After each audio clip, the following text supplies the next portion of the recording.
Good evening.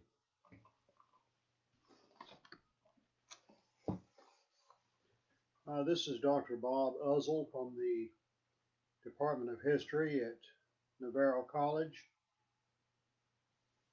Hope everybody's had a good day, and I hope everybody is enjoying this the beginning of the Thanksgiving weekend. Facing a lot of challenges, unprecedented in view of the continuing coronavirus, but let's remember that hope springs eternal. We must overcome. I want to talk to you this evening about Chapter 11, Technology, Culture, and Everyday Life from 1840 to 1860. This was a time in which a lot of new developments were taking place. It shows on page 294 the steam locomotive crossing Niagara Railway suspension bridge in the 1860s. Suspension bridges like this were developed in the 1850s to bear the great weight of locomotives and railroad cars. I know that in my hometown of Waco, there's a very major development. I don't remember the year, I should.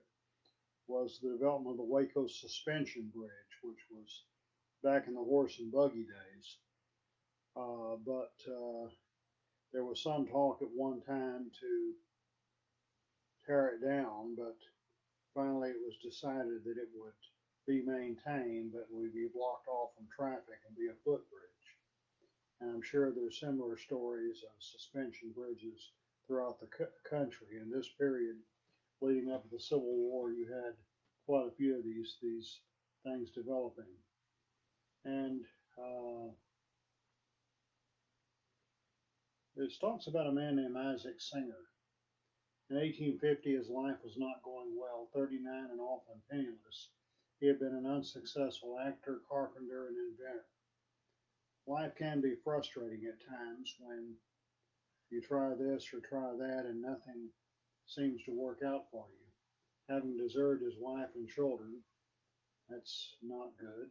He lured Mary Ann Sponsler into living with him by promising marriage. Sponsler nursed him when he was sick, but instead of marrying her, he beat her and had affairs with other women. Not much of a role model. Then in 1850, he made significant improvement on a sewing machine similar to the one patented in 1846 by Elias Howe Jr. Within 10 years, he was a wealthy man. And so you know that the Singer sewing machine has become quite a popular brand, and you may have members of your family who have such. Progress is a good thing for the most part. New Englander Edward Everett, 1852, he said the locomotive was a miracle of science, art, and capital, a magic power by which the forest is thrown open, the lakes and rivers are bridged, the valleys rise, and all nature yields to man. The Native Americans referred to it as the iron horse. Yet progress has a darker side. It's a two-edged sword. As Ralph Waldo Emerson bluntly observed, machinery is dangerous. The weaver becomes the web, the machinist the machine. If you do not use the tools, they use you. The newly invented revolver was useless for hunting and not much good in battle, but excellent for violently settling private disputes. The farm women who had once earned money sewing by hand in their homes were displaced by working class women who sewed by machine in small urban sweatshops. Philosophers and artists began to worry about the despoilation of the landscape by factories. Some urban Americans launched efforts to preserve natural enclaves as retreats from the evils of progress. That is what's called technological unemployment. And it's happened a lot throughout the years. You work in a factory. For years, you turn the same bolt over and over again. Then a machine is invented that can do that a lot faster than you can by hand. And you're out of a job. The McCormick Reaper was developed, and it became very popular, very useful. Wheat had become to Midwestern farmers what cotton was to the South. The wheat crop is the great crop of the Northwest. An agricultural journal noted in 1850. It pays debts, buys groceries, clothing, and lands. The answer is more emphatically the purpose of trade among farmers than any other crop. Technological advances spread the harvesting as well as the planting of wheat. And it was in 1834 that Cyrus McCormick, who was a native of Virginia, patented a horse-drawn mechanical reaper that harvested grain 7 times faster with half the workforce. In 1847, he opened a factory in Chicago. By 1860, he sold 80,000 reapers. The mechanical reaper guaranteed that wheat would dominate the Midwestern prairies. It's quite ironic that McCormick himself was a pro-slavery Southerner, and he would see his invention aid the North during the Civil War. The North provided the main market for the McCormick Reaper. It's sort of, the flip side of the fact that Eli Whitney, who invented the cotton gin, that was such a shot in the arm for cotton growing and indirectly a shot in the arm for slavery, was a Yankee school teacher. And so, history, of course, is full of ironies. It shows an illustration on 297, the Climax mower. The United States became the leading manufacturer of agricultural implements in the 19th century. The Pennsylvania company that manufactures the mowing device proudly called it the most complete and perfect mower in the world.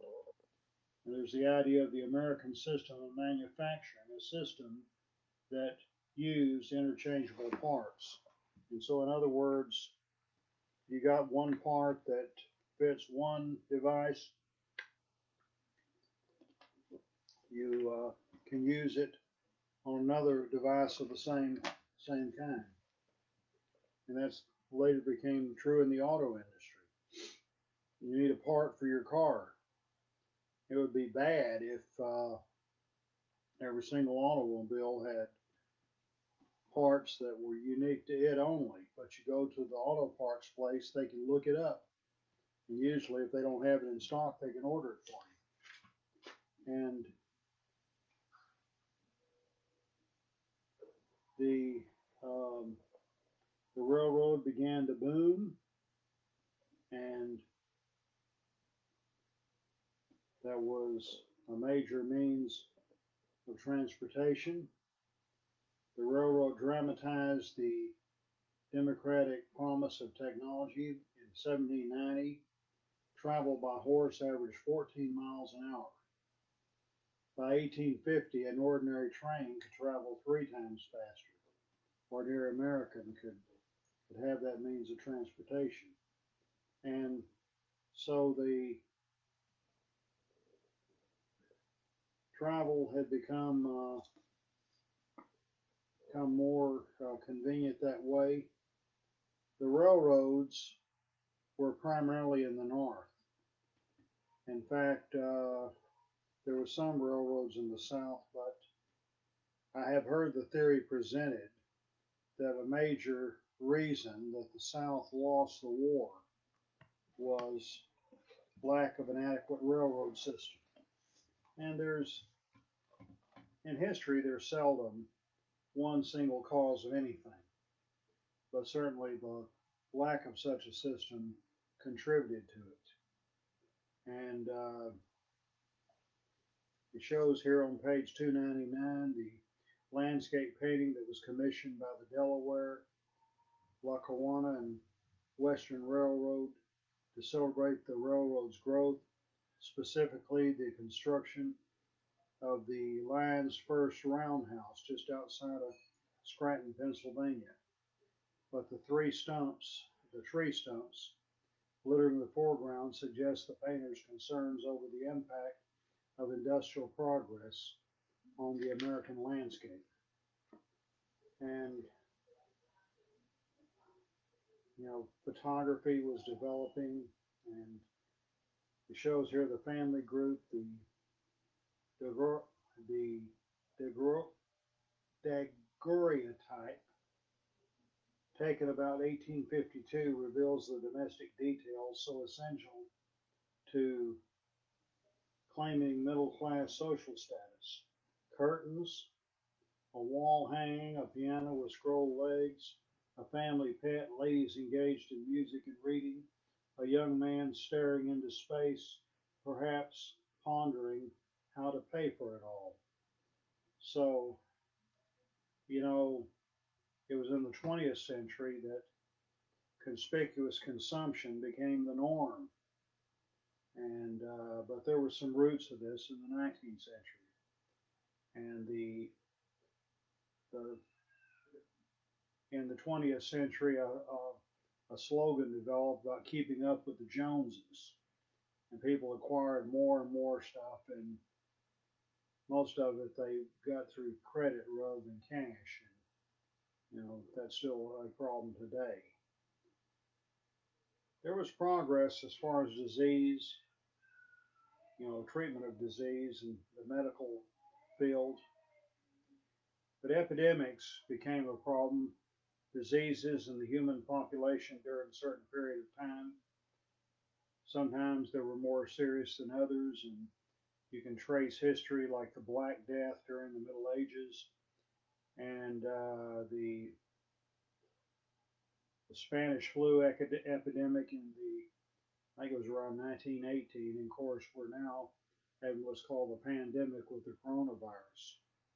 And things come and go, but people have different problems and they seek treatment. And what I'll call orthodox medicine, has its place, but if you don't get satisfaction there, what are you going to do? It wasn't until the early 1900s that medicine really took a scientific turn. In 1910, there was the Flexner Report that resulted in the closure of a number of medical schools throughout the country because they were substandard. I was reading about that recently, and it struck a familiar note because one of the schools they closed down was the Knoxville Medical College in Tennessee. And one of the graduates of that school was my wife's great great uncle, Dr. William Abner Durham, who later practiced medicine in Renniceville, Oklahoma. But that was in the 20th century. But there were still roots of a lot of this going on.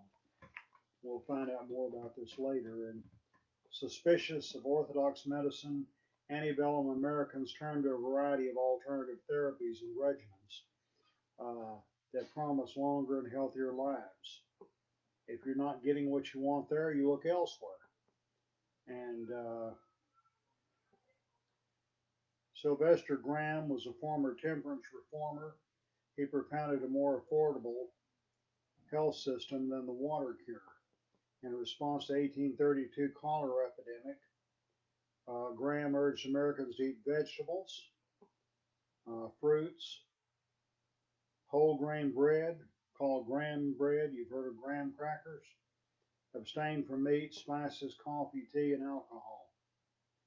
So there are certain ideas that Graham was dismissed by Ralph Waldo Emerson as a prophet of bran bread and pumpkins, even threatened by mobs, including a crowd of angry butchers and commercial bakers whose businesses were jeopardized by his reform program.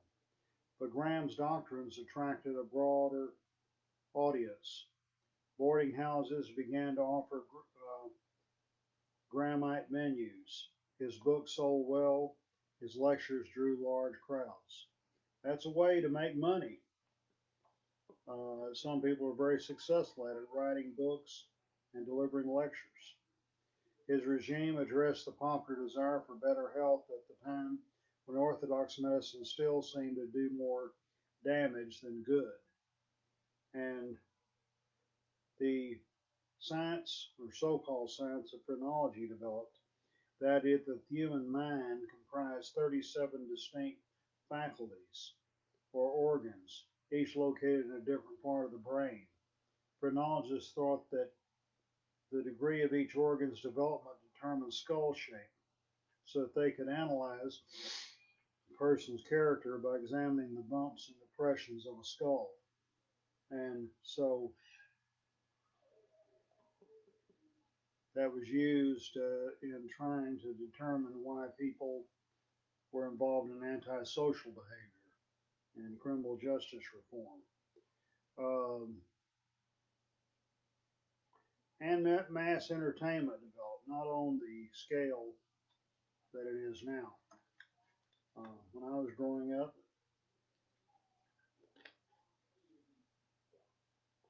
it was hard to find a household without a TV set. It's getting to the point now, it's hard to find a household without a computer.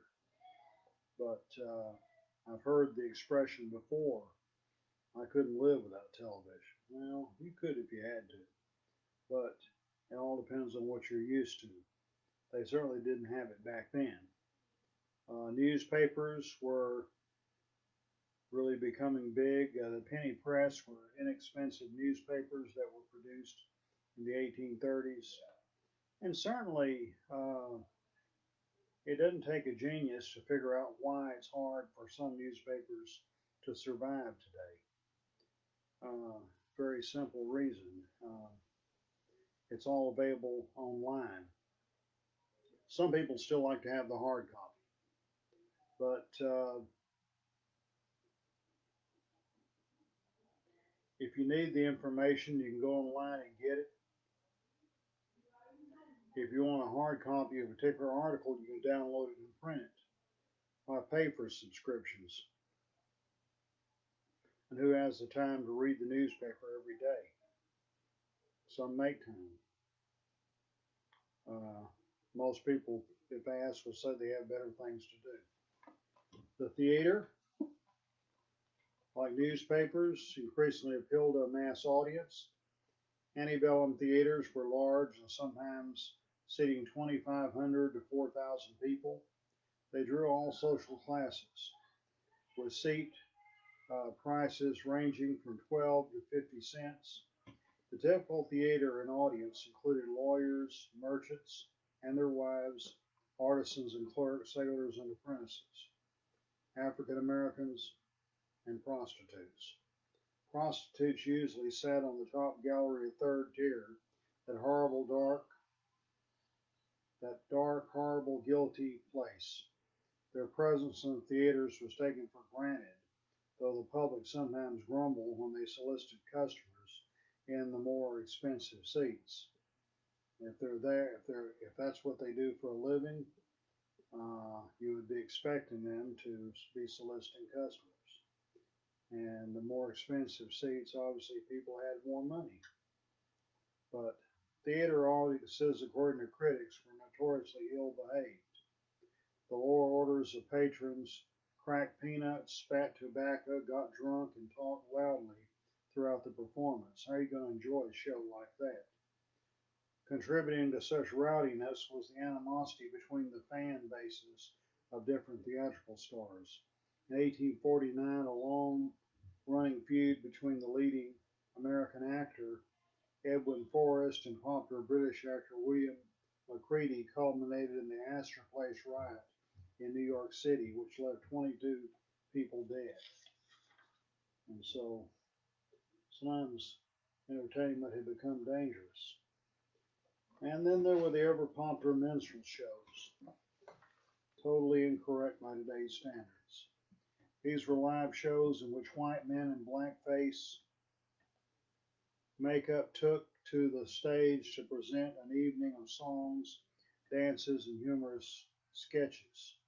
It borrowed some elements of African American culture, but most of the material was produced by whites and meant to mock black Americans. Um, it was in the 20th century that this was continued by a number of people, including a man named Al Jolson. He was in the Jazz Singer, and probably the most famous song he performed was Mammy in blackface. Um, it's recognized by today's standards that type of performance is racist. It's my understanding that most of the African Americans who knew Al Jolson during his lifetime respected him. And P.T. Barnum was an interesting man who contributed much to American entertainment. A small downtown grocer from Connecticut, after moving to New York City in 1834, started a new career as an entrepreneur of popular entertainment. A few years later, he established the American Museum, which became the most popular museum in America at the time because it showcased collections of curiosities and fake exhibits. He eventually founded the now famous Ringling Brothers Barnum and Bailey Circus. And that's not the only circus around. But when you were kids, didn't you enjoy going to the circus? Do you have children today or other younger members of your family who still enjoy the circus? I have taken children, grandchildren, and nieces and nephews over the years to the Shrine Circus, which, being a Shriner myself, it's always a joyous event. We haven't done that in several years, but the first Shrine Circus, by the way, was in Detroit, that was put on by Muslim Temple, and it's quite an interesting cultural event. But P.T. Barnum was the one who started it all. And it's the American Renaissance was a flowering of art and literature in the United States that began in the 1820s. Not only were Americans writing more books, increasingly they sought to depict the features of their nation in literature and art. More people were reading, more people were writing. Some of the prominent writers of the day include James Fenimore Cooper, the first important figure of the American Renaissance. His most significant innovation was introducing the distinctly American frontier character, frontiersman Natty Bumppo, Leatherstocking, and probably his most famous book was The Last of the Mohicans. Ralph Waldo Emerson was not a novelist, but an essayist, the spokesman for the American literary nationalism. As the leading light of the movement known as Transcendentalism, an American offshoot of the Romanticism, he contended the ideas of God and freedom are inborn, knowledge resembles sight, an instantaneous and direct perception of truth. That being so, he concluded, uh, learned people enjoy no special advantage in pursuing truth. All persons can glimpse the truth, if only that they trust the promptings of their hearts. And he was a good friend of Henry David Thoreau, another essayist, from his home in Concord, Massachusetts. Emerson exercised a magnetic attraction for young intellectuals, some of whom were considered social misfits, including Thoreau. A crucial difference, however, separated the two men. Though intellectually adventuresome, Emerson was not a man of action. By contrast, Thoreau fully lived his ideas. When war with Mexico broke out, he went to jail rather than pay his poll tax, refusing to support a war he believed would extend slavery further west. This experience led Thoreau to write his abiding influential essay, Civil Disobedience, in 1849, in which he defended a citizen's right to disobey unjust laws. It's reported that Emerson went to see him in jail. Now, Emerson was opposed to slavery as well, and he was not in favor of the war with Mexico. However, he went ahead and paid the tax. And when he went to see him in jail, he asked him why he was in jail, and his response was, "Why are you not in jail?" Margaret Fuller is one of the most remarkable figures of the Transcendental movement. She contended that no woman could achieve the kind of personal fulfillment lauded by Emerson unless she developed intellectual abilities and overcame her fear of being called masculine. Women were being held back, and they had to take a stand and to develop their abilities. You know, as we pointed out many times, we found exceptional women who managed to rise above the limitations of that day and age. There's also discussion here of writers like Walt Whitman, uh, known for Leaves of Grass.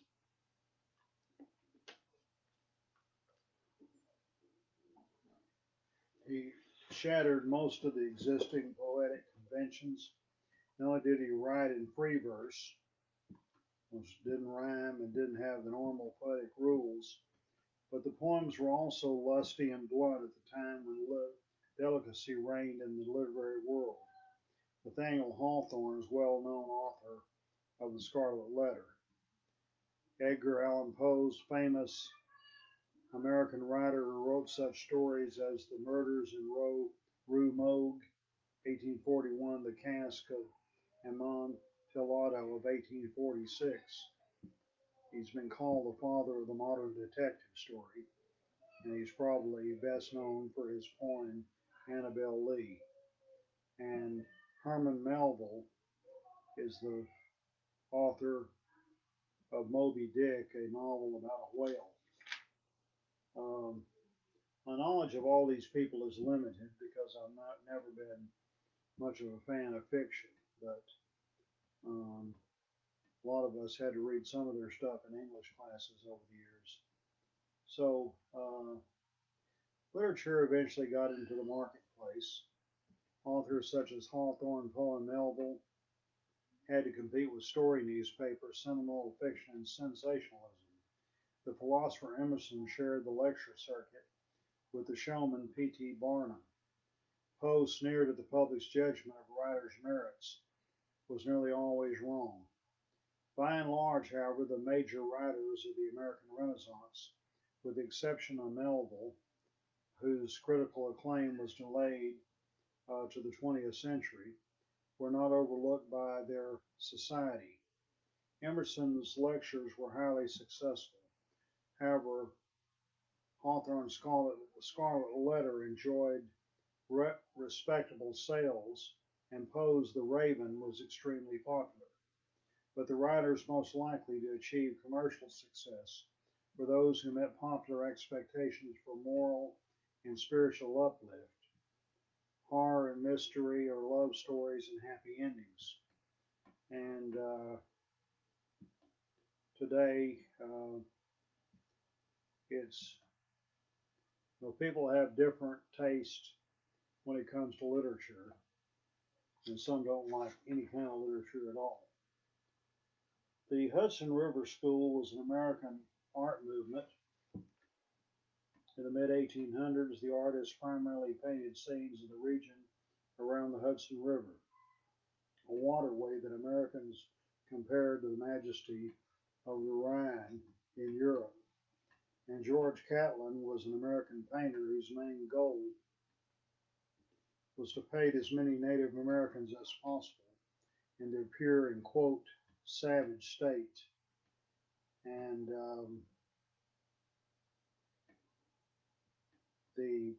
his paintings tended to preserve what he and his contemporaries call the vanishing Indian. It actually encouraged viewers to believe that Indians were doomed to extinction by the encroachment of civilization, an attitude that justified further white expansion and conquest. It would be years later before General Philip Sheridan, when an Indian sought to surrender to him, described himself as a good Indian. He said the only good Indian is a dead Indian. And then Richard Pratt of the Carlisle Institute in Pennsylvania, this was the Indian school he ran. He said, kill the Indian and save the man. Sheridan favored physical genocide, whereas Pratt favored cultural genocide, in which the Indian would be made totally over in the image of the white man.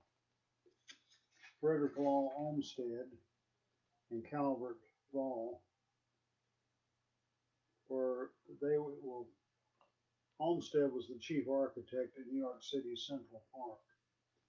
Olmsted and Vall designed the park to screen out the surrounding city, planting bordering trees to conceal nearby buildings, constructing 4 sunken thoroughfares to carry traffic unobstructedly across the park. The effect was to make Central Park picturesque, meaning that the man-made woods, meadows, and like-minded visitors of natural landscapes they had seen in the pictures. Thus, nature was made to mirror art.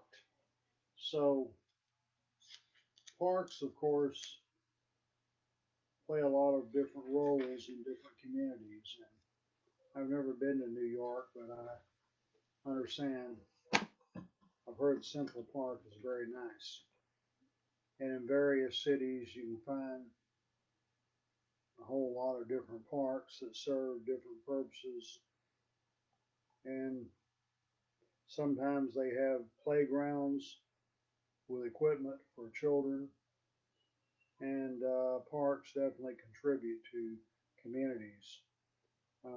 Frederick Law Olmsted was also an author, and he wrote one book about, he was from New York, but he traveled in the southern states during the time and wrote his observations of slavery. Have a good evening.